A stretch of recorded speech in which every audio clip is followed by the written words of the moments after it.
ನಮಸ್ಕಾರ. ಭಾರತೀಯ ಭಾಷೆ ಮತ್ತು ಸಾಹಿತ್ಯಕ್ಕೆ ಸಂಬಂಧಿಸಿದಂತೆ ಭಾರತೀಯ ಭಾಷೆ ಮತ್ತು ಸಾಹಿತ್ಯಗಳ ಸ್ವರೂಪವನ್ನು ನಾವು ಗಮನಿಸೋಣ. ಇವತ್ತು ಭಾರತೀಯ ಭಾಷೆ ಮತ್ತು ಸಾಹಿತ್ಯದ ಸ್ವರೂಪ ಭಾರತದ ಸ್ವರೂಪ ಮತ್ತು ಭಾರತೀಯ ಸಂಸ್ಕೃತಿಯ ಸ್ವರೂಪದ ಮೇಲೆ ಅವಲಂಬಿಸಿದೆ. ಭಾರತದ ಭಾಷೆ ಮತ್ತು ಸಾಹಿತ್ಯವನ್ನು ಅರ್ಥ ಮಾಡಿಕೊಳ್ಬೇಕು ಅಂದರೆ ಭಾರತ ಮತ್ತು ಭಾರತದ ಸಂಸ್ಕೃತಿಯನ್ನು ನಾವು ಅರ್ಥ ಮಾಡಿಕೊಳ್ಬೇಕಾದ ಅಗತ್ಯ ಇದೆ. ಈ ಹಿಂದೆ ನಾನು ಪ್ರಸ್ತಾಪ ಮಾಡಿದ ಹಾಗೆ ಭಾರತೀಯ ಸಾಹಿತ್ಯದ ಲಕ್ಷಣಗಳನ್ನು ಮಾತನಾಡುವಾಗ ಮತ್ತು ಭಾರತೀಯ ಭಾಷೆಗಳ ವರ್ಗೀಕರಣವನ್ನು ಹೇಳುವಾಗ ಇಂಡೋ ಯುರೋಪಿಯನ್ ಭಾಷಾ ಕುಟುಂಬ ಅನ್ನೋದು ಭಾರತದ ಬಹುದೊಡ್ಡ ಭಾಷಾ ಕುಟುಂಬ.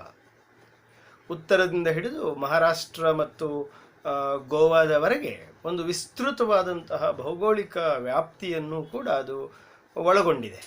ಅಷ್ಟೇ ಅಲ್ಲದೆ ಆ ಭಾಷೆಯ ಮೂಲ ಆಗಿರತಕ್ಕಂತಹ ಸಂಸ್ಕೃತ ಭಾರತದ ಎಲ್ಲ ಭಾಷೆಗಳ ಮೇಲೆ ಒಂದು ಪ್ರಭಾವವನ್ನು ಬೀರಿದೆ. ಆಧುನಿಕ ಕಾಲದ ಸಂದರ್ಭದಲ್ಲಿ ಇಂಗ್ಲಿಷ್ ಯಾವ ರೀತಿಯ ಪ್ರಭಾವವನ್ನು ಭಾರತೀಯ ಭಾಷೆಗಳ ಮೇಲೆ ಉಂಟು ಮಾಡಿದೆಯೋ ಅದೇ ರೀತಿಯ ಒಂದು ಪ್ರಭಾವವನ್ನು ಪ್ರಾಚೀನ ಕಾಲದಲ್ಲಿ ಸಂಸ್ಕೃತ ಅನ್ನುವಂಥದ್ದು ಮಾಡಿರೋದನ್ನು ನೀವು ಗಮನಿಸಬಹುದು.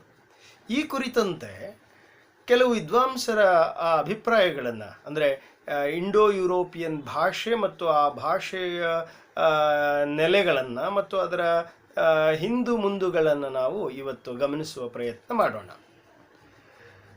ಅಂದರೆ ನಾನು ಆಗ್ಲೇ ಹೇಳಿದೆ, ಭಾರತೀಯ ಸಾಹಿತ್ಯದ ಸ್ವರೂಪ ಅಂದರೆ ಅದು ಭಾರತದ ಭೌಗೋಳಿಕ ಮತ್ತು ಜನಾಂಗಿಕ ಮತ್ತು ಅದರ ಸಾಂಸ್ಕೃತಿಕ ಸ್ವರೂಪವೇ ಆಗಿರುತ್ತೆ. ಆ ಮಾತಿಗೆ ಪೂರಕವಾಗಿ ಹೇಳೋದಾದರೆ ಭಾರತದಲ್ಲಿ ಇವತ್ತು ಯಾವುದನ್ನು ನಾವು ಹಿಂದುತ್ವ ಅಂತ ಕರಿತೀವೋ, ಯಾವುದನ್ನು ಭಾರತೀಯತೆ ಅಂತ ಕರಿತೀವೋ, ಯಾವುದನ್ನು ವೈಶ್ವಿಕತೆ ಅಂತ ಕರಿತೀವೋ, ಅಂದರೆ ವಿಶ್ವಮಾನತ್ವ ಅಂತ, ಅವು ಒಂದು ಭಾರತೀಯ ಚಿಂತನಾ ಕ್ರಮ ಮತ್ತು ಜೀವನ ವಿಧಾನದ ವಿಕಸಿತ ರೂಪಗಳು ಅಂತ ನನಗೆ ಅನಿಸುತ್ತೆ. ಹಾಗಾಗಿ ಭಾರತೀಯ ಸಾಹಿತ್ಯದ ಸ್ವರೂಪ, ಭಾರತೀಯ ಭಾಷೆಯ ಸ್ವರೂಪ ಮತ್ತು ಭಾರತೀಯ ಸಂಸ್ಕೃತಿಯ ಸ್ವರೂಪವನ್ನು ನಿರ್ವಚಿಸುವಾಗ ಅದನ್ನೊಂದು ತ್ರಿಕೋನಾಕೃತಿಯ ರಚನೆಯಾಗಿ ನಾವು ಗ್ರಹಿಸೋದಾದರೆ, ಒಂದು ಆ ತಳಪಟ್ಟದ ಏನು ಬುನಾದಿ ಥರ ಇದೆಯೇ ಅದು ಹಿಂದುತ್ವ. ಆ ಹಿಂದುತ್ವದ ಆಧಾರದ ಮೇಲೆ ಭಾರತೀಯತೆ ಅನ್ನುವಂಥದ್ದು ರಚನೆಯಾಗುತ್ತೆ. ಆ ಭಾರತೀಯತೆ ಅನ್ನೋದು ವಿಶ್ವದ ಮೇಲೆ ಪ್ರಭಾವ ಬೀರಿದ ಕಾರಣಕ್ಕಾಗಿ ಅದೊಂದು ವೈಶ್ವಿಕ ರೂಪವನ್ನು ಕೂಡ ಪಡೆದಿದೆ. ಅಂದರೆ ಋಗ್ವೇದ ಕಾಲದಿಂದ ನಮ್ಮ ಬದುಕನ್ನು ಪ್ರಭಾವಿಸಿದಂತಹ ಒಟ್ಟಾರೆ ಎಲ್ಲ ಮತಗಳ, ಎಲ್ಲ ಭಾಷೆಗಳ, ಎಲ್ಲ ಪ್ರಾಂತಗಳ ಒಂದು ಧಾರ್ಮಿಕವಾದಂತಹ ಆಧ್ಯಾತ್ಮಿಕವಾದ ಮೌಲ್ಯಗಳನ್ನು ಹಿಂದುತ್ವ ಅಂತ ಪರಿಗಣಿಸೋದಾದರೆ ಆ ಹಿಂದುತ್ವ ಭಾರತದ ಒಂದು ನಾಗರಿಕತೆಯ ಸಂಸ್ಕೃತಿಯ ಅಡಿಪಾಯ ಆಗಿ ನಮಗೆ ಕಂಡುಬರುತ್ತೆ. ಆ ಹಿನ್ನೆಲೆ ಒಳಗೆ ಕೆಲವು ವಿಚಾರಗಳನ್ನು ನಿಮ್ಮ ಜೊತೆಗೆ ಹಂಚಿಕೊಳ್ಳೋದಕ್ಕೆ ಬಯಸ್ತೇನೆ. ಭಾರತೀಯ ಭಾಷೆ ಮತ್ತು ಸಾಹಿತ್ಯ ಅನ್ನುವಂಥ ಗ್ರಂಥದಲ್ಲಿ ಕೆ ಕುಂಜಣ್ಣಿ ರಾಜ ಅನ್ನುವಂಥವರು ಸಂಸ್ಕೃತದ ಬಗ್ಗೆ ಅವರು ಬರೆದಿರೋದನ್ನು ನೀವು ಗಮನಿಸ್ತೀರಿ. ಆ ಸಂಸ್ಕೃತ ಭಾಷೆಯ ಬಗ್ಗೆ ಅವರು ಬರೆಯುವಾಗ ಈ ಮಾತುಗಳನ್ನು ಅವರು ಉಲ್ಲೇಖ ಮಾಡ್ತಾರೆ. ಸಂಸ್ಕೃತ ಇಂಡೋ ಯುರೋಪಿಯನ್ ಕುಟುಂಬದ ಪ್ರಮುಖವಾದ ಭಾಷೆಗಳಲ್ಲಿ ಒಂದು. ಈ ಭಾಷೆಗೆ 5,000 ವರ್ಷಗಳ ಸಮೃದ್ಧವಾದ ನಿರಂತರವಾದ ಇತಿಹಾಸವಿದೆ. ವಿಶೇಷವಾದ ತಾಳ್ಮೆ, ಶ್ರಮ ಬಯಸುವ ಸಂಸ್ಕೃತ ಪ್ರಾಚೀನ ಪರ್ಷಿಯನ್, ಗ್ರೀಕ್, ಲ್ಯಾಟಿನ್, ಜರ್ಮನ್ ಮತ್ತು ಇಂಗ್ಲಿಷ್ನಂತಹ ಭಾಷೆಗಳ ತೌಲನಿಕ ಅಧ್ಯಯನವು 19ನೇ ಶತಮಾನದ ಆದಿಯಲ್ಲಿ ನಡೆಯಿತು. ಅಂದರೆ ಪ್ರಪಂಚದ ಬಹುದೊಡ್ಡ ಭಾಷಾ ಕುಟುಂಬ ಯಾವುದು ಅಂದರೆ ಅದು ಇಂಡೋ ಯುರೋಪಿಯನ್ ಭಾಷಾ ಕುಟುಂಬ.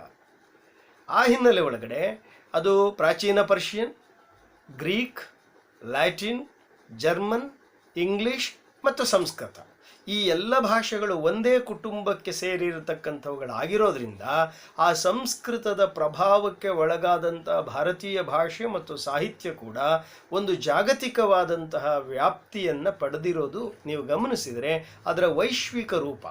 ಅಂದರೆ ವಿಶ್ವವನ್ನೇ ಒಂದು ಕುಟುಂಬ ಅಂತ ಕರೆದ ದೇಶ ಭಾರತ. ಕೃಣ್ವಂತೋ ವಿಶ್ವಮಾರ್ಯಂ ಸಕುಟುಂಬಕಂ ಅಂತ ಹೇಳಿದ್ದು, ಏಕಂ ಸತ್ ವಿಪ್ರಾ ಬಹುಧಾ ವದಂತಿ ಅನ್ನುವಂಥ ಮಾತು. ಹೀಗೆ ಭಾರತದ ಋಗ್ವೇದ ಕಾಲದಿಂದ ಕಂಡು ಬರತಕ್ಕಂತಹ ಆಧ್ಯಾತ್ಮ ಅನ್ನೋದು, ದರ್ಶನ ಅನ್ನೋದು ಅದು ಕೇವಲ ಬುಡಕಟ್ಟು ಜನಾಂಗದ ನೆಲೆಯ ಚಿಂತನೆ ಆಗಿರಲಿಲ್ಲ. ಅದೊಂದು ಇಡೀ ಜಗತ್ತಿನ ಕಲ್ಯಾಣವನ್ನು ಸಾಧಿಸುವ ಬಯಸುವ ಒಂದು ಮೌಲಿಕವಾದ ದರ್ಶನ ಆಗಿ ಅದು ವಿಕಸಿತಗೊಂಡಿತ್ತು ಅನ್ನೋದು ನೀವು ಗಮನಿಸ್ಬೋದು.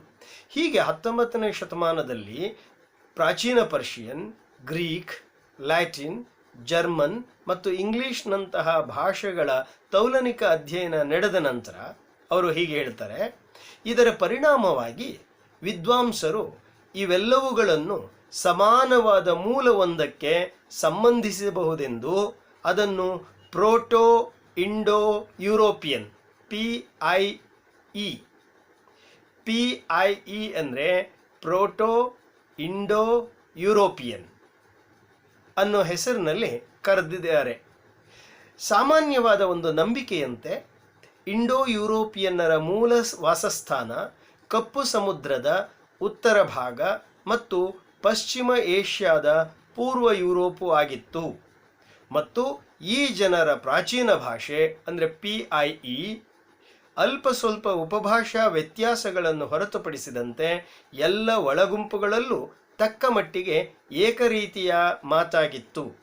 ಈ ಪ್ರಾಚೀನ ಭಾಷೆ ಅದರ ಮೊದಲ ಸಂತತಿಗಳಾದ ಸಂಸ್ಕೃತ ಮತ್ತು ಗ್ರೀಕನ್ನು ಬಹುಮಟ್ಟಿಗೆ ಹೋಲುತ್ತಿರಬಹುದು ಅನ್ನೋದು ಕೆ ಕುಂಜಣ್ಣಿರಾಜ ಅವರ ಅಭಿಪ್ರಾಯ. ಅಂದರೆ ಪ್ರೋಟೋ ಇಂಡೋ ಯುರೋಪಿಯನ್ ಭಾಷೆಯ ಮೊದಲ ಸಂತತಿಯ ಅತ್ಯಂತ ಪ್ರಾಚೀನ ಭಾಷೆಗಳು ಅಂದರೆ ಸಂಸ್ಕೃತ ಮತ್ತು ಗ್ರೀಕ್. ಈ ಸಂಸ್ಕೃತ ಮತ್ತು ಗ್ರೀಕ್ ಇವೆರಡೂ ಕೂಡ ಒಂದೇ ಭಾಷಾ ಕುಟುಂಬಕ್ಕೆ ಸೇರಿರತಕ್ಕಂತಹ ಭಾಷೆಗಳು. ವಿಶೇಷವಾಗಿ ಗ್ರೀಕಿನ ಗ್ರೀಕ್ ಭಾಷೆಗೂ ಭಾರತದ ಸಂಸ್ಕೃತ ಭಾಷೆಗೂ ಒಂದು ಸಂಬಂಧ ಹೇಗಿದೆಯೋ ಅದೇ ರೀತಿ ಭಾರತಕ್ಕೂ ಮತ್ತು ಗ್ರೀಕಿಗೂ ಒಂದು ಚಾರಿತ್ರಿಕವಾದ ಸಂಬಂಧವನ್ನು ಅತ್ಯಂತ ಪ್ರಾಚೀನ ಕಾಲದಿಂದಲೂ ಕೂಡ ನಾವು ನೋಡಬಹುದು. ಪಂಪನ ಆದಿಪುರಾಣದ ಭರತನ ದಿಗ್ವಿಜಯ ಯಾತ್ರೆಯಲ್ಲಿ ಅಯೋಧ್ಯೆಯಿಂದ ಹೊರಟುವ ಭರತ ಚಕ್ರವರ್ತಿ ಯವನ ದೇಶ ಅಂದರೆ ಅದು ಇವತ್ತಿನ ಗ್ರೀಕ್, ಆ ಯವನ ದೇಶದವರೆಗೆ ಆತನ ದಿಗ್ವಿಜಯ ಯಾತ್ರೆ ನಡೆದಿತ್ತು ಅನ್ನೋದನ್ನು ನೀವೆಲ್ಲಿ ಗಮನಿಸ್ಬೋದು. ಹಾಗೆ ದಿಗ್ವಿಜಯ ಯಾತ್ರೆ ನಡೆದು ಆನಂತರ ಅವನು ವೃಷಭಾಚಲದಲ್ಲಿ ತನ್ನ ಹೆಸರನ್ನು ಬರೆಯೋದಕ್ಕೆ ಹೋದಾಗ ಸೋರ್ದುದು ಕೊಳಗೊಂಡ ಗರ್ವರಸಂ ಅನ್ನೋದು ಪಂಪನ ಮಾತು. ಹೀಗೆ ಒಂದು ಭಾರತಕ್ಕೂ ಮತ್ತು ಗ್ರೀಕಿಗೂ ಇರುವ ಅಂತರ್ಸಂಬಂಧ, ಸಂಸ್ಕೃತಕ್ಕೂ ಲ್ಯಾಟಿನಿಗೂ ಗ್ರೀಕಿಗೂ ಇಂಗ್ಲೀಷಿಗೂ ಪರ್ಷಿಯನ್ಗೂ ಇರತಕ್ಕಂತಹ ಒಂದು ಸಂಬಂಧ ಭಾರತದ ಈ ಸಾಹಿತ್ಯದ ಮತ್ತು ಈ ಚಿಂತನೆಯ ವೈಶ್ವಿಕ ರೂಪವನ್ನು ಅದು ಕೊಡುತ್ತೆ. ಆದರೆ ಇಲ್ಲೊಂದು ಮೂಲಭೂತವಾದ ಪ್ರಶ್ನೆ ಎದುರಾಗತ್ತೆ. ಏನು ಅಂದರೆ, ಈ ಪ್ರೋಟೋ ಇಂಡೋ ಯುರೋಪಿಯನ್ ಭಾಷೆಯ ಮೂಲ ವಾಸಸ್ಥಾನ ಕಪ್ಪು ಸಮುದ್ರದ ಉತ್ತರ ಭಾಗ ಮತ್ತು ಪಶ್ಚಿಮದ ಏಷ್ಯಾ ಯುರೋಪ್ ಆಗಿತ್ತು ಅಂತ ಹೇಳುವ ಮಾತು ಸತ್ಯವೇ ಅನ್ನೋದರ ಪರಾಮರ್ಶೆ ಕೂಡ ನಡಿಬೇಕಾದ ಅಗತ್ಯ ಇದೆ. ಈ ಕುರಿತು ಸ್ವತಃ ಕೆ ಕುಂಜಣ್ಣಿರಾಜ ಅವರು ತಮ್ಮ ಲೇಖನದಲ್ಲಿ ಹೀಗೆ ಬರೀತಾರೆ: ಅವ್ಯಸ್ಥ ಭಾಷೆಗಳಿಗೂ ವೈದಿಕ ಸಂಸ್ಕೃತಕ್ಕೂ ಇರುವ ನಿಕಟ ಸಂಬಂಧವನ್ನು ಗಮನಿಸಿದ ಪಂಡಿತರು ವೈದಿಕ ಆರ್ಯರ ಮತ್ತು ಇರಾನಿಯರ ಪೂರ್ವಿಕರು ಒಟ್ಟಿಗೆ ವಾಸಿಸುತ್ತಿದ್ದು ಒಂದೇ ಭಾಷೆಯನ್ನು ಇಂಡೋ ಇರಾನಿಯನ್ ಅನ್ನು ಆಡುತ್ತಿದ್ದರು ಎಂದು ಊಹಿಸಿದ್ದಾರೆ. ಆದುದರಿಂದ ಸಂಸ್ಕೃತದ ವಿಕಾಸದ ಚರಿತ್ರೆಯನ್ನು ಪ್ರಾಗ್ ಇಂಡೋ ಯುರಾನಿಯನ್ ಮೂಲಕವೇ ಗುರುತಿಸಬೇಕಾಗುತ್ತದೆ. ಆರ್ಯರ ಅಲೆಮಾರಿ ಗುಂಪುಗಳು ತೆರೆಯಾಗಿ ವಾಯುವ್ಯ ಕಣಿವೆಗಳ ಮೂಲಕ ಭಾರತಕ್ಕೆ ವಲಸೆ ಬಂದರೆಂದು ಭಾವಿಸುವುದಿದೆಯಾದರೂ ಇಂಡೋ ಆರ್ಯನ್ನರ ಮೊದಲ ದಾಖಲೆಯಾದ ಋಗ್ವೇದದಲ್ಲಿ ಈ ವಲಸೆ ಬಂದುದರ ಬಗ್ಗೆ ಯಾವ ಸೂಚನೆಯೂ ದೊರೆಯುವುದಿಲ್ಲ. ನೀವು ಗಮನಿಸಬೇಕು, ಆರ್ಯರು ಹೊರಗಿಂದ ಬಂದವರು ಅನ್ನೋದು ಬ್ರಿಟಿಷ್ನವರು ಹುಟ್ಟು ಹಾಕಿದಂತಹ ಒಂದು ಮಿಥ್ಯಾ ಪರಿಕಲ್ಪನೆ. ಅದರ ಆಧಾರದ ಮೇಲೆ ಇವತ್ತೂ ಕೂಡ ನಾವು ಚರ್ಚೆಯನ್ನು ಮಾಡ್ತಾ ಇದ್ದೇವೆ.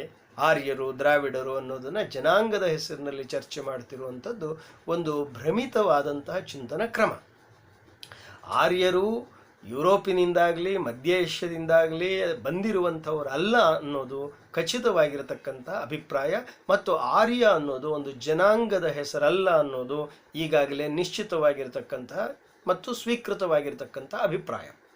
ಆ ಕುರಿತು ರೋಮಿಲಾ ಥಾಪರ್ ಅವರ ಪುಸ್ತಕದ ಉಲ್ಲೇಖವನ್ನು ಹಿಂದಿನ ಉಪನ್ಯಾಸದಲ್ಲಿ ನಾನು ಮಾಡಿದ್ದೇನೆ. ಆರ್ಯನ್ನರ ಮೊತ್ತ ಮೊದಲ ದಾಖಲೆ, ಇಂಡೋ ಆರ್ಯನ್ನರ ಮೊತ್ತ ಮೊದಲ ದಾಖಲೆ ಋಗ್ವೇದ. ಯಾವುದನ್ನು ಪ್ರೋಟೋ ಇಂಡೋ ಯುರೋಪಿಯನ್ ಭಾಷೆ ಅಂತ ಕರಿತಿದ್ವು, ಅದರ ಮೊದಲ ಸಂತತಿ ಗ್ರೀಕ್ ಮತ್ತು ಸಂಸ್ಕೃತ ಅಂತ ಕರಿತಾ ಇದ್ವಿ. ಅಂತಹ ಮೊದಲ ಸಂತತಿಯ ಭಾಷೆಗಳಾದ ಗ್ರೀಕ್ ಅಥವಾ ಸಂಸ್ಕೃತದ ಅಂತ ಹೇಳಿದಾಗ ಆ ಸಂಸ್ಕೃತದಲ್ಲಿ ಸಿಗುವಂಥ ಋಗ್ವೇದದಲ್ಲಿ ಆರ್ಯರು ಭಾರತಕ್ಕೆ ಹೊರಗಡೆಯಿಂದ ಬಂದರು ಅನ್ನೋದಕ್ಕೆ ಯಾವ ದಾಖಲೆಯೂ ಸಿಗೋದಿಲ್ಲ ಅನ್ನೋದು ಈ ಲೇಖನದಲ್ಲಿ ಕೆ ಕುಂಜಣ್ಣಿ ರಾಜ ಅವರು ಉಲ್ಲೇಖ ಮಾಡಿದ್ದಾರೆ. ಹಾಗಾಗಿ ಅವರು ಮುಂದುವರಿಸ್ತಾ, ಸಂಸ್ಕೃತ ಭಾಷೆ ಪ್ರಾಗ್ ಇಂಡೋ ಯುರೋಪಿಯನ್ನಿನ ಎಷ್ಟೋ ಭಾಷಾಂಶಗಳನ್ನು ತನ್ನ ಧ್ವನಿ ಸಮಾಮ್ನಯದಲ್ಲಿ ಹಾಗೂ ವ್ಯಾಕರಣ ಭಾಗದಲ್ಲಿ ಉಳಿಸಿಕೊಂಡಿದೆ ಅನ್ನುವಂಥ ಅಂಶವನ್ನು ಕೂಡ ಅವರು ಗುರುತಿಸ್ತಾರೆ. ಅಂದರೆ ಈ ಪ್ರೋಟೋ ಇಂಡೋ ಯುರೋಪಿಯನ್ ಭಾಷೆಯ ಮೂಲ ಅದು ಭಾರತದ ಇರಾನ್ ಮತ್ತು ಸಿಂಧೂ ನದಿಯ ಸಿಂಧೂ ನದಿಯ ಪ್ರದೇಶದ ಭಾಗದಲ್ಲಿ ಅದು ದಟ್ಟವಾಗಿತ್ತು ಅಂತೇಳಿ ಊಹಿಸಬಹುದಾದ ಅವಕಾಶಗಳು ಸಿಗುತ್ತೆ. 1947 ನಂತರದ ಭೂಪಟವನ್ನು ನಾವು ಗಮನದಲ್ಲಿ ಇಟ್ಕೊಂಡಾಗ ಇರಾನ್ ಅನ್ನೋದು ನಮ್ಮದಿಂದ ಹೊರಗಿರ್ತಕ್ಕಂಥ ಭಾಗ ಅನ್ನುವಂಥ ಒಂದು ತಪ್ಪು ಅಭಿಪ್ರಾಯಕ್ಕೆ ಬರ್ತದೆ. ಆದ್ದರಿಂದ ಆವತ್ತಿನ ಇರಾನ್ ಇರಬಹುದು, ಅಥವಾ ಅಫ್ಘಾನಿಸ್ತಾನ ಇರಬಹುದು, ಕಾಬೂಲ್ ಇರಬಹುದು, ಅಥವಾ ಪಾಕಿಸ್ತಾನ ಇರಬಹುದು, ಬರ್ಮಾ ಇರಬಹುದು, ಈ ಅನೇಕ ಭಾಗಗಳು ಆ ಭಾರತದ ಒಂದು ಅವಿಭಾಜ್ಯ ಭಾಗಗಳಾಗಿದ್ದು ಮತ್ತು ಸಾಂಸ್ಕೃತಿಕವಾದ ಒಂದು ಐಕ್ಯತೆಯ ಜೊತೆಗೆ ಅವುಗಳು ಜೋಡಿಸಲ್ಪಟ್ಟಿದ್ದು ಅನ್ನೋದನ್ನು ಕೂಡ ನೀವು ಗಮನಿಸಬಹುದು. ಹಾಗಾಗಿ ಮೈಸೂರು ವಿಶ್ವವಿದ್ಯಾನಿಲಯದ ಪ್ರಸಾರಾಂಗವು 1941ರಷ್ಟು ಹಿಂದೆ ಪ್ರಕಟ ಮಾಡಿರ್ತಕ್ಕಂತಹ ಒಂದು ಪುರಾಣನಾಮ ಚೂಡಾಮಣಿ ಅಂತ ಒಂದು ಪುಸ್ತಕ ಇದೆ. ಆ ಪುರಾಣನಾಮ ಚೂಡಾಮಣಿಯನ್ನು ಬೆನಗಲ್ ರಾಮರಾವ್ ಮತ್ತು ಪಾನ್ಯಂ ಸುಂದರಶಾಸ್ತ್ರಿಯವರು ರಚನೆ ಮಾಡಿದ್ದಾರೆ. ಆ ಪುರಾಣನಾಮ ಚೂಡಾಮಣಿಯಲ್ಲಿ ಜಂಬೂ ದ್ವೀಪದ ಬಗ್ಗೆ ನಮಗೆ ವಿವರಗಳು ಸಿಗ್ತವೆ. ಆದರೆ ಇವತ್ತು ಯಾವುದನ್ನು ನಾವು ಇರಾನ್ ಅಂದರೆ ವಿದೇಶ, ಪಾಕಿಸ್ತಾನ ಅಂದರೆ ವಿದೇಶ ಅಂಥೇಳಿ ನಾವು ಬೇರೆ ದೇಶ ಅಂತ ಭಾವಿಸ್ತಾ ಇದ್ದೇವೋ, ಆದರೆ ಪ್ರಾಚೀನ ಕಾಲದ ಸಂದರ್ಭದಲ್ಲಿ ನಮ್ಮ ಸಾಂಸ್ಕೃತಿಕ ಮತ್ತು ರಾಜಕೀಯ ಮತ್ತು ಕೂಡು ಕುಟುಂಬದ ಬದುಕಿನ ಸ್ವರೂಪ ಅದು ಬೇರೆಯದೇ ಆಗಿತ್ತು ಅನ್ನೋ ಚಿತ್ರ ನಮಗೆ ಬರುತ್ತೆ. ಇವತ್ತೂ ಕೂಡ ಭಾರತದ ಯಾವುದೇ ಧಾರ್ಮಿಕ ಕ್ರಿಯೆಗಳಲ್ಲಿ ಜಂಬೂ ದ್ವೀಪೆ ಭರತವರ್ಷೆ ಅಂತಲೇ ಪ್ರಾರಂಭ ಆಗುತ್ತೆ. ಹಾಗೆಯೇ ನಮ್ಮ ಒಡ್ಡಾರಾಧನೆಯ, ಕನ್ನಡದ ಒಡ್ಡಾರಾಧನೆಯ ಕಥೆಗಳೆಲ್ಲ ಪ್ರಾರಂಭ ಆಗೋದೇ ಜಂಬೂ ದ್ವೀಪ ಭರತವರ್ಷೆ ಎನ್ನುವಂಥ ಉಲ್ಲೇಖದಿಂದಲೇ ಪ್ರಾರಂಭ ಆಗುತ್ತೆ. ಆದ್ದರಿಂದ ಭಾರತದ ಸಾಹಿತ್ಯ, ಭಾಷೆ, ಸ್ವರೂಪವನ್ನು ಅರ್ಥ ಮಾಡಿಕೊಳ್ಬೇಕಾದ್ರೆ ನಾವು ಜಂಬೂ ದ್ವೀಪದ ಒಂದು ಸ್ವರೂಪವನ್ನು ಕೂಡ ಅರ್ಥ ಮಾಡಿಕೊಳ್ಬೇಕಾದ ಅಗತ್ಯ ಇದೆ. ಆ ಹಿನ್ನೆಲೆಯೊಳಗೆ ಪುರಾಣನಾಮ ಚೂಡಾಮಣಿಯಲ್ಲಿ ಜಂಬೂ ನದಿಯ ಬಗ್ಗೆ, ಜಂಬೂ ದ್ವೀಪದ ಬಗ್ಗೆ ಕೊಟ್ಟಿರ್ತಕ್ಕಂಥ ಕೆಲವು ವಿವರಗಳನ್ನು ನಾನಿಲ್ಲಿ ನಿಮ್ಮ ಜೊತೆಗೆ ಹಂಚಿಕೊಳ್ಳೋದಕ್ಕೆ ಬಯಸ್ತೇನೆ. ಅಲ್ಲಿನ ಲೇಖಕರು ಹೀಗೆ ಉಲ್ಲೇಖ ಮಾಡ್ತಾರೆ. ಆ ಗ್ರಂಥ ಯಾವ್ಯಾವ ಅಂಶಗಳನ್ನು ಇಟ್ಕೊಂಡು ಅಧ್ಯಯನ ಮಾಡಿರುವಂಥ ಮಹತ್ವವಾದಂಥ ಕೃತಿ. ಆ ಮಹತ್ವಪೂರ್ಣವಾದ ಗ್ರಂಥದಲ್ಲಿ ಅವರು ಹೇಗೆ ರಚನೆ ಮಾಡಿದ್ರು ಅನ್ನೋದನ್ನ ಉಲ್ಲೇಖ ಮಾಡ್ತಾರೆ. ಈ ಪುರಾಣನಾಮ ಚೂಡಾಮಣಿ ಅನ್ನುವಂಥ ಗ್ರಂಥವನ್ನು ರಚಿಸುವಲ್ಲಿ ಜನಸಾಮಾನ್ಯದಲ್ಲೆಲ್ಲ ಪ್ರಸಿದ್ಧವಾಗಿರುವ ರಾಮಾಯಣ, ಭಾರತ, ಭಾಗವತ ಅಲ್ಲದೆ ದೇವಿ ಭಾಗವತ, ಮಾರ್ಕಂಡೇಯ ಪುರಾಣ, ಹರಿವಂಶ, ಲಿಂಗಪುರಾಣ, ಸ್ಕಾಂದ ಪುರಾಣ, ಅಧ್ಯಾತ್ಮ ರಾಮಾಯಣ, ತತ್ವಸಂಗ್ರಹ ರಾಮಾಯಣ ಮುಂತಾದ ಇನ್ನೂ ಕೆಲವು ಗ್ರಂಥಗಳಲ್ಲಿನ ವಿಷಯಗಳನ್ನು ತಕ್ಕ ಮಟ್ಟಿಗೆ ಅಲ್ಲಲ್ಲಿ ಅಡಕವಾಗಿ ಸಂಗ್ರಹಿಸಲಾಗಿದೆ. ಈ ಕಾರ್ಯವನ್ನು ಪೂರೈಸುವಲ್ಲಿ ಆ ಮೂಲ ಗ್ರಂಥಗಳನ್ನು ಧಾರಾಳವಾಗಿ ಪರಿಶೀಲಿಸಿರುವುದಷ್ಟೇ ಅಲ್ಲದೆ ಆ ವಿಷಯಕವಾದ ಸಂಸ್ಕೃತ, ಇಂಗ್ಲಿಷ್, ಮರಾಠಿ, ಹಿಂದಿ, ತೆಲುಗು, ಕೋಶಗಳನ್ನು ಕೂಡ ಯಥೋಚಿತವಾಗಿ ಉಪಯೋಗಿಸಿಕೊಂಡಿದ್ದೇವೆ ಅನ್ನುವಂಥದ್ದನ್ನು ಅವರು ವಿವರಿಸ್ತಾರೆ. ಅಂದರೆ ಪುರಾಣ ನಾಮ ಚೂಡಾಮಣಿ ಅನ್ನೋದು ಕನ್ನಡ ಸಾಹಿತ್ಯದ ವಿದ್ಯಾರ್ಥಿಗೆ ಒಂದು ರೀತಿಯ ಒಂದು ನಂದಾದೀಪ ಇದ್ದ ಹಾಗೆ. ಪುರಾಣ ಲೋಕದಕ್ಕೆ ಸಂಬಂಧಪಟ್ಟಂಥ ಯಾವುದೇ ಒಂದು ವಿವರಕ್ಕೆ ನಾವು ಅದನ್ನು ಆಶ್ರಯಿಸಬೇಕಾಗಿರ್ತಕ್ಕಂಥ ಒಂದು ಅತ್ಯಮೂಲ್ಯವಾದ ಆಕರ ಗ್ರಂಥ. ಆ ಪುರಾಣ ನಾಮ ಚೂಡಾಮಣಿಯಲ್ಲಿ ಜಂಬೂ ಅನ್ನುವಂಥ ಒಂದು ಶೀರ್ಷಿಕೆಯಲ್ಲಿ ಹೀಗೆ ಬರೀತಾರೆ. ಜಂಬೂ ಒಂದನೇದು, ಭೂಮಿಯ ಸಪ್ತ ಮಹಾದ್ವೀಪಗಳಲ್ಲಿ ಮೊದಲನೆಯದು. ಇದು ಮೇರು ಪರ್ವತದ ಸುತ್ತಲೂ ಗುಂಡಾಗಿದೆ. ಇದರ ನಡುವೆ ಇರತಕ್ಕ ಮೇರು ಪರ್ವತದ ಸುತ್ತಲೂ ಭೂಮಿ ಇದೆ. ಇದನ್ನು ಲವಣ ಸಮುದ್ರ ಸುತ್ತಿಕೊಂಡಿದೆ. ಸೃಷ್ಟಿಯ ಆದಿಯಲ್ಲಿ ಪ್ರಿಯವ್ರತ ರಾಜನ ಮಗನಾದ ಅಗ್ನಿದ್ರ ಇದನ್ನು ಪಾಲಿಸುತ್ತಿದ್ದ. ಆತನು ತನ್ನ ಅನಂತರದಲ್ಲಿ ಈ ಜಂಬೂದ್ವೀಪವನ್ನು 9 ಖಂಡಗಳಾಗಿ ಭಾಗ ಮಾಡಿ ತನ್ನ 9 ಮಂದಿ ಮಕ್ಕಳಿಗೂ ಹಂಚಿಕೊಟ್ಟ. ಅಂದರೆ ಈ ಜಂಬೂದ್ವೀಪ ಅನ್ನುವಂಥದ್ದು ಒಂದು ದ್ವೀಪವಾಗಿತ್ತು. ದ್ವೀಪ ಅಂದರೆ ಸುತ್ತಲೂ ನೀರಿದ್ದು ಮಧ್ಯದಲ್ಲಿ ಭೂಮಿ ಇರತಕ್ಕಂಥದ್ದಕ್ಕೆ ದ್ವೀಪ ಅಂತ ಕರೀತಾರೆ. ಇವತ್ತು ನಮ್ಮ ಭಾರತ ಅದು ಪರ್ಯಾಯ ದ್ವೀಪ. 3 ಕಡೆ ಸಮುದ್ರದ ನೀರಿದೆ, ಒಂದು ಕಡೆಗೆ ಭೂಮಿ ಇದೆ, ಅದರಿಂದ ಅದು ಪರ್ಯಾಯ ದ್ವೀಪ ಅಂತ ಕರಿತೀವಿ. ಆದರೆ ಭಾರತದ ವರ್ಣನೆ ಅಥವಾ ಭಾರತೀಯ ಸಾಹಿತ್ಯದ ವಿವರಗಳು ಸಿಗುವಾಗ ಅದು ಜಂಬೂದ್ವೀಪದಿಂದ ಆರಂಭ ಆಗೋದನ್ನು ನೀವು ನೋಡ್ತೀವಿ. ಆ ಜಂಬೂದ್ವೀಪದ ಪ್ರಾಚೀನ ದೊರೆ ಯಾರು ಅಂದರೆ, ಇಲ್ಲಿ ಅವರು ಕೊಡ್ತಾರೆ, ಪುರಾಣಗಳ ಇತಿಹಾಸದ ಪ್ರಕಾರ ಅವರು ಕೊಡೋದಾದರೆ, ಇಲ್ಲಿ ಅವರು ಆ ಜಂಬೂದ್ವೀಪವನ್ನು ಆದಿಯಲ್ಲಿ, ಸೃಷ್ಟಿಯ ಆದಿಯಲ್ಲಿ ಆಳುತ್ತಿದ್ದವನು ಪ್ರಿಯವ್ರತ ಅನ್ನುವಂಥ ರಾಜ. ಅವನ ನಂತರದಲ್ಲಿ ಅವನ 9 ಜನ ಮಕ್ಕಳಿಗೆ ಈ ಜಂಬೂದ್ವೀಪವನ್ನು 9 ಭಾಗಗಳನ್ನಾಗಿ ಮಾಡಿ ಅದನ್ನು ಹಂಚ್ತಾನೆ. ಅವು ಯಾವ್ಯಾವು ಅಂತ ಹೇಳಿದರೆ, ಅವರು ಪಾಲಿಸಿದ ಭೂಭಾಗಗಳು ಅವರವರ ಹೆಸರುಗಳಿಂದಲೇ ಅಜನಾಭ ವರ್ಷ, ಕಿಂಪುರುಷ ವರ್ಷ, ಹರಿವರ್ಷ, ಭದ್ರಾಶ್ವ ವರ್ಷ, ರಮ್ಯಕ ವರ್ಷ, ಹಿರಣ್ಮಯ ವರ್ಷ, ಕುರುವರ್ಷ, ಕೇತುಮಾಲ ವರ್ಷ, ಇಲಾವೃತ ವರ್ಷ ಅನ್ನುವಂಥ 9 ಹೆಸರುಗಳನ್ನು ಕೊಡ್ತಾರೆ. ಇದರಲ್ಲಿ ಮೊದಲ ಹೆಸರು ಏನು ನಾವು ನೋಡ್ತೀವಿ, ಅಜನಾಭ ವರ್ಷ ಅಂತ. ಈ ಅಜನಾಭ ವರ್ಷವೇ ಮುಂದೆ ಭಾರತ ಅಂತ ಹೇಳಿ ಹೆಸರಾಗಿರ್ತಕ್ಕಂಥ ದೇಶ. ಹೀಗೆ ಜಂಬೂದ್ವೀಪದ 9 ಭಾಗಗಳಲ್ಲಿ ಒಂದು ಭಾಗ ಇವತ್ತು ನಾವು ಕಾಣುವ ಹಿಮಾಲಯದಿಂದ ದಕ್ಷಿಣಕ್ಕಿರತಕ್ಕಂಥ ಭಾರತ ಅಂತಕ್ಕಂಥದ್ದು ಬರುತ್ತೆ. ಹಾಗಾಗಿ ಭಾರತೀಯ ಸಾಹಿತ್ಯ, ಭಾರತೀಯ ಭಾಷೆಗಳನ್ನು ನಾವು ಅಧ್ಯಯನ ಮಾಡಬೇಕಾದ್ರೆ, ಅದರ ಸ್ವರೂಪವನ್ನು ಅರ್ಥ ಮಾಡಿಕೊಳ್ಬೇಕಾದ್ರೆ ಜಂಬೂದ್ವೀಪದ ಸ್ವರೂಪವನ್ನು ಕೂಡ ನಾವು ಅರ್ಥ ಮಾಡಿಕೊಂಡಾಗ ಭಾರತದ ಸಂಸ್ಕೃತಕ್ಕೂ, ಭಾರತದ ಋಗ್ವೇದಕ್ಕೂ, ಇರಾನಿಗೂ, ಗ್ರೀಕಿಗೂ, ಯುರೋಪಿಗೂ ಮತ್ತು ಭಾರತಕ್ಕೂ ಇರತಕ್ಕಂಥ ಒಂದು ವಿಸ್ತಾರವಾದಂತಹ ಸಂಬಂಧಗಳು ನಮಗೆ ಅನಾವರಣಗೊಳ್ಳುತ್ತಾ ಹೋಗ್ತವೆ. ಹೀಗೆ ಆ ದ್ವೀಪವನ್ನು ವರ್ಣಿಸುವಾಗ ಅಲ್ಲಿ ಒಂದು ಪ್ರಸ್ತಾಪವನ್ನು ಮಾಡ್ತಾರೆ. ಈ ದ್ವೀಪದಲ್ಲಿ ದೊಡ್ಡದಾದ ಒಂದು ಜಂಬೂ ವೃಕ್ಷ, ನೇರಿಲೆ ಮರ ಇದೆ. ಈ ಕಾರಣದಿಂದಲೇ ಈ ದ್ವೀಪಕ್ಕೆ ಜಂಬೂ ದ್ವೀಪವೆಂದು ಹೆಸರಾಯಿತು. ಇದನ್ನು ಸುದರ್ಶನ ದ್ವೀಪವೆಂತಲೂ ಕರೆಯುತ್ತಾರೆ. ಈ ಮರದ ಹಣ್ಣುಗಳನ್ನು ತಿಂದವರಿಗೆ ಮುಪ್ಪು ಸಾವುಗಳಿಲ್ಲ ಅನ್ನುವಂಥ ಒಂದು ವರ್ಣನೆ ಇರೋದನ್ನು ಪ್ರಸ್ತಾಪ ಮಾಡ್ತಾರೆ.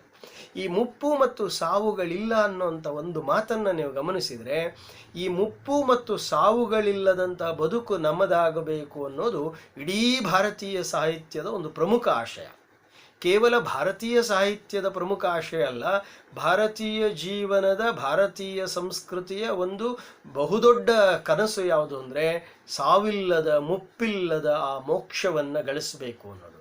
ಹಾಗಾಗಿ ಅದು ಧರ್ಮ, ಅರ್ಥ, ಕಾಮ, ಮೋಕ್ಷ ಅನ್ನೋದನ್ನು ತನ್ನ ಪುರುಷಾರ್ಥಗಳನ್ನಾಗಿ ಕಟ್ಟಿಕೊಟ್ಟಿದೆ.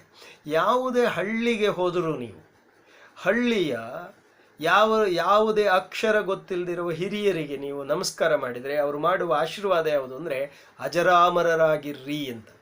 ಈ ಅಜರಾಮರ ಅನ್ನೋ ಶಬ್ದ ಇದೆಯಲ್ಲ, ಈ ಅಜರಾಮರ ಶಬ್ದಕ್ಕೂ ಈ ಜಂಬೂ ದ್ವೀಪದ ಜಂಬೂ ನೇರಳೆ ಮರ, ಜಂಬೂ ಮರ ಇದೆಯಲ್ಲ, ಆ ಜಂಬೂ ಮರದ ಹಣ್ಣಿಗೂ ಒಂದು ಸಂಬಂಧ ಇರೋದನ್ನು ಗಮನಿಸಿದರೆ ನೀವು ಭಾರತೀಯ ಮನಸ್ಸಿನ ಆಲೋಚನೆಯ ಕ್ರಮ ಹೇಗೆ ಒಂದು ಹಿಂದುತ್ವವಾಗಿಯೂ ಭಾರತೀಯತೆಯಾಗಿಯೂ ಒಂದು ವೈಶ್ವಿಕ ಕುಟುಂಬದ ಕಲ್ಪನೆಯಾಗಿಯೂ ಅದು ಬೆಳೆದಿತ್ತು ಅನ್ನೋದು ಇಲ್ಲಿ ನಮಗೆ ದೊರಕ್ತಾ ಹೋಗುತ್ತೆ. ಹಾಗಾಗಿ ನಮ್ಮ ಅಜರಾಮರರಾಗ್ರಿ ಅಂತ ಆಶೀರ್ವಾದ ಮಾಡುವಾಗಿರುವ ಅರ್ಥ ಏನು ಅಂದರೆ ಅಜರ, ಜರ ಅಂದರೆ ಮುಪ್ಪು, ಅಜರ ಅಂದರೆ ಮುಪ್ಪಿಲ್ಲದವರು, ಅಮರ, ಮರ ಅಂದರೆ ಸಾವು, ಅಮರ ಅಂದರೆ ಸಾವಿಲ್ಲದವರು. ಹೀಗೆ ಅಜರಾಮರರಾಗುವ ಮುಪ್ಪು ಮತ್ತು ಸಾವುಗಳಿಲ್ಲದಂತೆ ಬದುಕುವ ಒಂದು ಹಣ್ಣು ಎಲ್ಲಿತ್ತು ಅಂದರೆ ಜಂಬೂ ದ್ವೀಪದ ಮಧ್ಯದಲ್ಲಿ ಒಂದು ಜಂಬೂ ಅನ್ನುವಂಥ ಮರ, ನೇರಳೆ ಮರ ಇತ್ತು. ಅದರ ಹಣ್ಣನ್ನು ತಿಂದವರು ಇಂಥದ್ದೊಂದು ಸ್ಥಿತಿಯನ್ನು ಪಡೆದಿದ್ರು ಅನ್ನುವಂಥ ದಾರ್ಶನಿಕ ಕಲ್ಪನೆ. ಅದನ್ನು ಪ್ರತಿಮಾ ರೂಪದಲ್ಲಿ ನಾವು ಗ್ರಹಿಸಬೇಕು ಹೊರತು ಪ್ರತಿಕೃತಿ ರೂಪದಲ್ಲಿ ಅಲ್ಲ ಅನ್ನುವಂಥದ್ದನ್ನು ನಾವು ಅರ್ಥ ಮಾಡ್ಕೊಳ್ಬೇಕು. ಹೀಗೆ ಜಂಬೂ ದ್ವೀಪ ಅನ್ನುವಂಥದ್ದು ನಮ್ಮ ಪುರಾಣ ನಾಮ ಚೂಡಾಮಣಿಯಲ್ಲಿ ಹೀಗೆ ಬರೀತಾರೆ. ಈ ಜಂಬೂ ದ್ವೀಪದ ಈ 9 ವಿವರಗಳನ್ನು ಕೊಡುವಾಗ ಮುಂದೆ ಅವರು ಹೇಳ್ತಾರೆ, ಪ್ರಿಯವ್ರತನ ಮಗನಾದ ಅಗ್ನಿದ್ರರಾಜನಿಂದ ಜನಿಸಿದ ಅಜನಾಭನೆಂಬ ಅರಸು ಪಾಲಿಸಿದ ಒಂದು ದೇಶ. ಇದು ಜಂಬೂ ದ್ವೀಪದ 9ನೇ ಒಂದು ಭಾಗ. ಈ ಭರತಖಂಡ ಅಥವಾ ಭಾರತ ಅನ್ನೋದಿದೆಯಲ್ಲ, ಅದು ಯಾವುದು ಅಂತ ಕೇಳಿದರೆ, ಪ್ರಿಯವ್ರತನ ಮಗನಾದ ಅಗ್ನಿದ್ರ ರಾಜನಿಂದ ಜನಿಸಿದಂಥ ಅಜನಾಭ ಅನ್ನುವಂಥ ಒಂದು, ಹಾಗಾಗಿ ಅದು ಅಜನಾಭ ವರ್ಷ ಅಂತ ಹೆಸರಾಗಿತ್ತು. ಆ ಅಜನಾಭನ ಮಗನೇ ಈ ಭಾರತವನ್ನು ಅವನು ನಡೆಸ್ದ ಅನ್ನುವಂಥ ವಿವರಗಳಲ್ಲಿ ಸಿಗುತ್ತೆ. ಹಾಗೆ ಅದೇ ಪುರಾಣ ನಮ್ಮ ಚೂಡಾಮಣಿಯಲ್ಲಿ ಭರತ ಅನ್ನೋ ಹೆಸರಿನ ಶೀರ್ಷಿಕೆಯಲ್ಲಿ ಕೆಲವು ವಿವರಗಳು ಬರ್ತಾವೆ. ಇವತ್ತು ನಾವು ಯಾವುದನ್ನು ಭಾರತ ಅಂಥೇಳಿ ಅಧ್ಯಯನ ಮಾಡ್ತಾ ಇದ್ದೀವಿ, ಆ ಭಾರತದ ಸ್ವರೂಪವನ್ನು ಅರ್ಥ ಮಾಡಿಕೊಳ್ಳೋದಕ್ಕೆ ಆ ವಿವರಗಳು ಹೀಗಿವೆ. ಭರತನಿಗೆ ಸಂಬಂಧಪಟ್ಟಂಥ 3 ಮುಖ್ಯವಾದಂಥ ವಿವರಗಳನ್ನು ಅವರು ಕೊಡ್ತಾರೆ. ಒಂದು, ವೃಷಭದೇವನಿಂದ ಜಯಂತಿ ಎಂಬವಳಲ್ಲಿ ಜನಿಸಿದ ಹಿರಿಯ ಮಗ. ಇವ ಪಂಚಜನನಿ ಎಂಬವಳನ್ನು ಮದುವೆಯಾಗಿ ಸುಮತಿ, ರಾಷ್ಟ್ರಭೃತ್, ಸುದರ್ಶನ, ಅವರ್ಣ, ಧೂಮ್ರಕೇತುಗಳೆಂಬ 5 ಪುತ್ರರನ್ನು ಪಡೆದ. ಇವ ಪಾಲಿಸಿದ ದೇಶಕ್ಕೆ ಅಜನಾಭ ವರ್ಷ ಅಥವಾ ಭರತಖಂಡವೆಂದು ಹೆಸರಾಯಿತು ಅಂತ. ಇಲ್ಲಿ ವೃಷಭದೇವನಿಂದ ಇವನು ಜನಿಸಿದ ಅನ್ನುವಂಥ ಭರತನ ಉಲ್ಲೇಖ ಏನು ಬರುತ್ತೆ, ಇಲ್ಲಿ ಪುರಾಣಗಳಲ್ಲಿ ಬರುವ ಈ ವೃಷಭದೇವನ ಜಯಂತಿಯ ಮಗ ಭರತ ಆದರೆ, ಜೈನ ಪುರಾಣಗಳಲ್ಲಿ ಬರುವ, ಜೈನರ ಆದಿಪುರಾಣದಲ್ಲಿ ಆ ವೃಷಭದೇವ ಅಂತಲೇ ಬರುತ್ತೆ, ಆ ವೃಷಭದೇವನೇ ಬರುತ್ತೆ. ಆ ವೃಷಭದೇವನ ಮಗನೇ ಭರತ ಚಕ್ರವರ್ತಿ. ಆ ವೃಷಭದೇವನ ಮಗನಾದ ಭರತ ಚಕ್ರವರ್ತಿ ಅಲ್ಲಿ ನಮಗೆ ಕಂಡು ಬಂದರೆ, ಇಲ್ಲಿ ವೃಷಭದೇವನ ಮಗನಾಗಿಯೇ ಭರತ ಚಕ್ರವರ್ತಿ ಕಂಡು ಬರ್ತಾನೆ. ಆ ಭರತ ಚಕ್ರವರ್ತಿಯ ಆಡಳಿತ ಮಾಡಿದಂತಹ ದೇಶವನ್ನೇ ಅಜನಾಭ ವರ್ಷ ಮತ್ತು ಈ ಭಾರತಖಂಡ, ಭಾರತ ಅಂತ ಕರೆದಿದ್ದಾರೆ ಅನ್ನೋದು ಗಮನಿಸ್ಬೋದು. ಇನ್ನು 2ನೇ ಅಂಶ, ಭರತ ಯಾರು? 2ನೇ ಭರತ ಪುರುವಂಶದ ಇಲಿಲರಾಜನ ಮಗನಾದ ದುಷ್ಯಂತನಿಂದ ಶಕುಂತಲೆಯಲ್ಲಿ ಜನಿಸಿದವ. ಈ ದುಷ್ಯಂತ, ಶಕುಂತಲೆ ಮತ್ತು ಭರತ ಇವರು ಗೊತ್ತಿಲ್ಲ ಅಂತ ಹೇಳಬಹುದಾದ ಬಹುಶಃ ಭಾರತೀಯ ಭಾಷೆಗಳು ಇಲ್ಲ ಅನ್ನುವಷ್ಟರ ಮಟ್ಟಿಗೆ ಈ ದುಷ್ಯಂತನ ಕತೆ, ದುಷ್ಯಂತ ಶಕುಂತಲೆಯರ ಚಿತ್ರ ಬಹುಶಃ ನಮಗೆ ಕಾಳಿದಾಸನ ಮೂಲಕ ಭಾರತೀಯ ಭಾಷೆಗಳಲ್ಲಿ ಅದು ಜನಜನಿತವಾಗಿರ್ತಕ್ಕಂಥದ್ದನ್ನು ನೀವು ಗಮನಿಸ್ಬೋದು. ಹಾಗಾಗಿ ಕಾಳಿದಾಸ ಮತ್ತು ದುಷ್ಯಂತ, ಶಕುಂತಲೆ, ಭರತ ಯಾವುದೋ ದೂರದ ನೆಲದವರು ಅಥವಾ ದೂರದ ಭಾಷೆಯವರು ಅಥವಾ ಬೇರೆಯವರು ಅನಿಸೋದಿಲ್ಲ, ಅದು ನಮ್ಮದು, ನಮ್ಮವರು ಅನ್ನಿಸುವ ಹಾಗೆ ಆ ಭಾಷೆ ಮತ್ತು ಸಾಹಿತ್ಯ ಭಾರತೀಯತೆಯನ್ನು ನಮಗೆ ಕಟ್ಟಿಕೊಟ್ಟಿದೆ. ಹಾಗಾಗಿ ಅದು ವಿವಿಧತೆಯಲ್ಲಿ ಏಕತೆಯನ್ನು ಸಾಧಿಸುವುದಕ್ಕೆ ಸಾಧ್ಯ ಆಗಿತ್ತು. ಹೀಗೆ ಆ ಪುರುವಂಶದ ಇಲಿಲರಾಜನ ಮಗನಾದ ದುಷ್ಯಂತನಿಂದ ಶಕುಂತಲೆಯಲ್ಲಿ ಜನಿಸಿದವ. ಇವ ವಿದರ್ಭ ರಾಜಪುತ್ರಿಯರು 3ರನ್ನು ಮದುವೆಯಾಗಿದ್ದ. ಅವರಲ್ಲಿ ಸುಂದೆ ಎಂಬುವಳು ಮುಖ್ಯಳು. ಭರತನ ಉತ್ಪತ್ತಿ ಕಥೆಯಲ್ಲಿ ಬರುತ್ತೆ. ಇವನಿಗೆ ಸರ್ವದಮನನೆಂಬುದು ನಾಮಾಂತರ. ಸರ್ವದಮನ ಅನ್ನುವಂಥ ಒಂದು ಕೀರ್ತಿ, ಪ್ರಸಿದ್ಧಿ ಕೂಡ ಇವನಿಗಿತ್ತು. ಭರತನ ರಾಜ್ಯಾಭಿಷೇಕದ ವರ್ಣನೆಗಳು ಮಹಾಭಾರತದಲ್ಲಿ ಬರುತ್ತೆ. ಭರತನ ಚರಿತ್ರೆ ವರ್ಣನೆಗಳು ಅಲ್ಲಿ ಬರುತ್ತವೆ, ಶಾಂತಿ ಪರ್ವ ಇತ್ಯಾದಿಯಲ್ಲಿ. ಭರತ ದೀರ್ಘತಮನೆಂಬ ಮುನಿಯನ್ನು ಪುರೋಹಿತನನ್ನಾಗಿಟ್ಟುಕೊಂಡು ಗಂಗಾ ತೀರದಲ್ಲಿ 55 ಅಶ್ವಮೇಧಗಳನ್ನು, ಅಂತೆಯೇ ಯಮುನೆಯ ದಡದಲ್ಲಿ 28 ಅಶ್ವಮೇಧಗಳನ್ನು ಮಾಡಿದ. ಬಳಿಕ ಈತನಿಗೆ 3 ಪತ್ನಿಯರಲ್ಲಿಯೂ ಪುತ್ರರಾದರು. ಒಬ್ಬರಾದರೂ ಭರತನನ್ನು ಹೋಲತಕ್ಕವರಾಗಲಿಲ್ಲ. ಈ ಮಾತನ್ನು ಪತಿಯ ಮೂಲಕ ತಿಳಿದ ಈ 3 ತಮ್ಮ ಪುತ್ರರನ್ನು ಕೊಂದ ಕಾರಣ ವಂಶವೇ ನಿಂತು ಹೋಗುವ ಗತಿ ಬಂತು. ಆಗ ದೇವತೆಗಳು ಭರದ್ವಾಜನನ್ನು ಭರತನಿಗೆ ಸಾಕಲು ಕೊಟ್ಟರು. ಭರತ ಈತನಿಗೆ ವಿಥತ ಅಥವಾ ಭುಮನ್ಯು ಎಂದು ಹೆಸರಿಟ್ಟು ಅವನನ್ನು ಪರಿಗ್ರಹಿಸಿದ ಅನ್ನುವಂಥ ವಿವರಗಳು ಸಿಗ್ತವೆ. ಅಂದರೆ ಇಲ್ಲಿ ನೀವು ಗಮನಿಸಬೇಕು, ಒಂದು ಯೋಗ್ಯವಲ್ಲದ ಮಕ್ಕಳು ಅನ್ನುವಂತಹ ಆರೋಪ ಮತ್ತು ಆ ಆರೋಪ ಒಬ್ಬ ತಾಯಿಯಾದವಳ ಮನಸ್ಸಿನ ಮೇಲೆ ಆದಂತಹ ಅಗಾಧವಾದ ನೋವು, ಆ ತಾಯಿ ತನ್ನ ನೋವಿನ ಪರಿಣಾಮವಾಗಿ ಸ್ವತಃ ಸ್ವಂತ ಮಕ್ಕಳನ್ನು ಕೊಲ್ಲುವಂತಹ ಒಂದು ವಿಚಿತ್ರವಾದಂತಹ ಯಾತನಮಯವಾದಂಥ ಸಂದರ್ಭ ಇದೆಯಲ್ಲ, ಇದು ಇಲ್ಲೂ ಕೂಡ ಸಿಗುತ್ತೆ. ಮತ್ತು ಶಂತನ ಪತ್ನಿ ಗಂಗೆ ತನ್ನ ಮಕ್ಕಳನ್ನು ನದಿಗೆ ಬಿಡ್ತಾ ಇದ್ದಂತಹ ಸಂದರ್ಭದಲ್ಲೂ ಕೂಡ ನೀವು ನೋಡಬಹುದು. ಮಹಾಭಾರತದ ಆರಂಭದಲ್ಲೇ ಈ ರೀತಿಯ ಒಂದು ವಿಚಿತ್ರವಾದಂತಹ ಮನೋಧರ್ಮಗಳಿತ್ತು ಅನ್ನೋದಕ್ಕೆ ಅಲ್ಲಿನ ವಿವರಗಳು ಸಿಗುತ್ತೆ. ಇನ್ನು ಮೂರನೆಯ ಭರತ ಯಾರು ಅಂದರೆ, ದಶರಥನಿಂದ ಕೈಕೆಯಲ್ಲಿ ಜನಿಸಿದವ. ಶ್ರೀರಾಮ ಹುಟ್ಟಿದ ಮರುದಿನ ಪುಷ್ಯ ನಕ್ಷತ್ರ ಮೀನ ಲಗ್ನದಲ್ಲಿ ಜನಿಸಿದವ. ಜನಕನ ತಮ್ಮನಾದ ಕುಶಧ್ವಜನ ಹಿರಿಯ ಮಗಳಾದ ಮಾಂಡವಿಯನ್ನು ಮದುವೆಯಾದ. ಭರತ ತನ್ನ ಸೋದರ ಮಾವನಾದ ಯುಧಾಜಿತನ ಸಂಗಡ ಕೇಕಯ ದೇಶಕ್ಕೆ ಹೋದದ್ದು. ಭರತ ಮಾತಾಮಹನ ಮನೆಯಲ್ಲಿ ದುಸ್ವಪ್ನವನ್ನು ಕಂಡು ವಿಮನಸ್ಕನಾಗಿರುವಲ್ಲಿ ಬೆಳಗಾಗುತ್ತಲೇ ವಸಿಷ್ಠ ಕಳುಹಿಸಿದ ದೂತನ ಸಂಗಡ ಅಯೋಧ್ಯೆಗೆ ಬಂದದ್ದು. ಭರತ ಅಯೋಧ್ಯೆಗೆ ಬಂದು ನಡೆದ ವೃತ್ತಾಂತವನ್ನೆಲ್ಲ ತಾಯಿಯ ಮೂಲಕ ತಿಳಿದು ಕೈಕೆಯನ್ನು ನಿಂದಿಸಿ ಕೌಸಲ್ಯೆಯಿಂದ ವಾಸ್ತವ ಅಂಶವನ್ನು ತಿಳಿದು ದಶರಥನನ್ನು ಸಂಸ್ಕರಿಸಿದ್ದು. ವಸಿಷ್ಠಾದಿಗಳಿಂದ ಪಟ್ಟಗಟ್ಟಿಕೊಳ್ಳುವುದಕ್ಕೆ ಪ್ರೇರಿತನಾದ ಭರತ ರಾಜ್ಯಾಭಿಷೇಕಕ್ಕೆ ಸಮ್ಮತಿಸದೆ ರಾಮನನ್ನು ಕರೆತರುವುದಾಗಿ ಪ್ರತಿಜ್ಞೆ ಮಾಡಿ ಅರಣ್ಯಕ್ಕೆ ಹೊರಟದ್ದು. ಗಂಗಾತೀರದಲ್ಲಿ ಗುಹನನ್ನು ಕಂಡದ್ದು. ಭರತನ ಪ್ರಲಾಪ, ಗಂಗೆಯನ್ನು ದಾಟಿದ್ದು, ಭರದ್ವಾಜನನ್ನು ಕಂಡದ್ದು, ಭರದ್ವಾಜ ಭರತನಿಗೆ ಔತಣ ಮಾಡಿದ್ದು, ಭರತ ಅಲ್ಲಿಂದ ಚಿತ್ರಕೂಟವನ್ನು ಸೇರಿದ್ದು, ಭರತ ರಾಮನನ್ನು ಕಂಡದ್ದು, ರಾಜನೀತಿಯ ತಿಳಿದಿದ್ದು, ರಾಮನನ್ನು ಅಯೋಧ್ಯೆಗೆ ಕರೆದದ್ದು, ರಾಮನ ಬರದೇ ಹೋದಾಗ ಆ ರಾಮನ ಭರತನಿಗೆ ತತ್ವೋಪದೇಶ ಮಾಡಿದ್ದು, ರಾಮನ ಪಾದುಕೆಗಳನ್ನು ಪಡೆದು ಅಯೋಧ್ಯೆಗೆ ಹಿಂದಿರುಗಿ ನಂದಿ ಗ್ರಾಮದಲ್ಲಿ ಆ ಪಾದುಕೆಗಳಿಗೆ ರಾಜ್ಯಾಭಿಷೇಕ ಮಾಡಿದ್ದು, ಭರತ ಹನುಮಂತನಿಂದ ರಾಮಾಯಣವನ್ನು ಸಂಗ್ರಹವಾಗಿ ಕೇಳಿ ತಿಳಿದಿದ್ದು, ರಾಮ ಬರುತ್ತಿರುವನೆಂಬ ಸುದ್ದಿಯನ್ನು ಕೇಳಿ ಸಂತುಷ್ಟನಾದ ಭರತ ರಾಮನನ್ನು ಎದುರುಗೊಂಡು ಪಟ್ಟಾಭಿಷೇಕಕ್ಕೆ ಅಣಿಯಾದದ್ದು, ಭರತ ರಾಮನಿಗೆ ರಾಜಸೂಯ ಯಾಗವನ್ನು ಮಾಡಬಾರದೆಂದು ರಾಮನ ಅಪ್ಪಣೆಯ ಮೇರೆಗೆ ಗಂಧರ್ವ ದೇಶವನ್ನು ಜಯಿಸಿ ತಕ್ಷಶಿಲಾ ಪುಷ್ಕಲಾವತವೆಂಬ 2 ಪಟ್ಟಣಗಳನ್ನು ನಿರ್ಮಿಸಿ ತನ್ನ 2 ಮಕ್ಕಳಾದ ತಕ್ಷ ಮತ್ತು ಪುಷ್ಕಲರೆಂಬವರಿಗೆ ಈ ಪಟ್ಟಣಗಳನ್ನು ಪಟ್ಟಗಟ್ಟಿದ್ದು ಇತ್ಯಾದಿ ವಿವರಗಳಲ್ಲಿ ಬರುತ್ತೆ. ಇಲ್ಲಿ ಗಮನಿಸಬೇಕಾದ ಅಂಶ, ಈ ತಕ್ಷಶಿಲಾ ಮತ್ತು ಪುಷ್ಕಲ ಅನ್ನುವಂಥ 2 ಹೆಸರುಗಳು ಭರತನ ಮಕ್ಕಳ ಹೆಸರಿನಿಂದ ಆಗಿದ್ದಾವೆ ಅನ್ನೋದು ಒಂದು. ಮತ್ತು ಈ ತಕ್ಷಶಿಲವೇ ಭಾರತದ ಬಹುದೊಡ್ಡ ವಿಶ್ವವಿದ್ಯಾನಿಲಯದ ಕೇಂದ್ರ ಮುಂದೆ ಆಗಿತ್ತು ಅನ್ನೋದನ್ನು ನೀವು ಗಮನಿಸ್ತಾ ಬಂದರೆ, ಮತ್ತು ಪಾಣಿನಿ, ಪತಂಜಲಿ, ಕಣಾದ ಇಂಥ ಮಹಾಮಹಿಮರುಗಳೆಲ್ಲ ಜನಿಸಿದಂತಹ ಸ್ಥಳಗಳ ಬಗ್ಗೆ ಅಧ್ಯಯನ ಮಾಡ್ತಾ ಬಂದರೆ ಭಾರತದ ಸಾಹಿತ್ಯ, ಭಾರತೀಯ ವಿಜ್ಞಾನ, ಭಾರತೀಯ ತತ್ವಜ್ಞಾನ ಅದು ಎಷ್ಟು ವಿಸ್ತಾರವನ್ನು ಹೊಂದಿತ್ತು ಅನ್ನುವಂಥದ್ದು ನಮಗೆ ಅರ್ಥ ಆಗ್ತಾ ಹೋಗುತ್ತೆ. ಹೀಗೆ ಭಾರತ ಮತ್ತು ಜಂಬೂದ್ವೀಪ, ಆ ಭಾರತ ಮತ್ತು ಜಂಬೂದ್ವೀಪ ಸಂಸ್ಕೃತ ಮತ್ತು ತಮಿಳು, ಈ ತಮಿಳು ಸಂಸ್ಕೃತ, ತಮಿಳಿನ ಶೈವ ತತ್ವಜ್ಞಾನ ಮತ್ತು ಸಂಸ್ಕೃತದ ವೇದಾಂತ ತತ್ವಜ್ಞಾನ, ಈ ವೇದಾಂತ ಮತ್ತು ನಾದಾಂತ ಅಥವಾ ಶಿವತತ್ವ ಇವೆರಡೂ ಸೇರಿದ್ರಿಂದ ಮುಂದೆ ಅದು ವಿಶ್ವವ್ಯಾಪ್ತಿಯಾಗಿ ಅನೇಕ ಬೇರೆ ಬೇರೆಯ ಆಯಾಮಗಳನ್ನು ಪಡೆದಿರೋದನ್ನು ನೀವು ಗಮನಿಸ್ತಾ ಹೋಗ್ಬೋದು.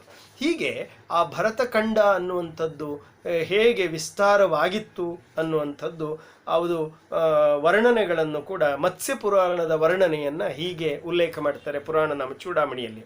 ಆ ಮತ್ಸ್ಯ ಪುರಾಣದ ಉಲ್ಲೇಖ ಹೇಗಿದೆ ಅಂದರೆ, ಅಯಂತು ನಮಸ್ತೇಷಾಂ ದ್ವೀಪಸ್ಸಾಗರ ಸಂವೃತಃ ಯೋಜನಾನಾಂ ಸಹಸ್ರಂ ತು ದ್ವೀಪೋಯಂ ದಕ್ಷಿಣೋತ್ತರಃ ಅಯತಸ್ತು ಕುಮಾರೀತಃ ಗಂಗಾಯಃ ಪ್ರವಾಹವದಿಃ ತಿರ್ಯುಗೂಧ್ವಂ ತು ವಿಸ್ತೀರ್ಣಃ ಸಹಸ್ರಾಣಿ ದಶೈವತು ದ್ವೀಪೋಹ್ಯುಪನಿಶ್ವಿಷ್ಟೋಯಂ ಮ್ಲೇಚ್ಛೇರಂತೇತು ಸರ್ವತಃ.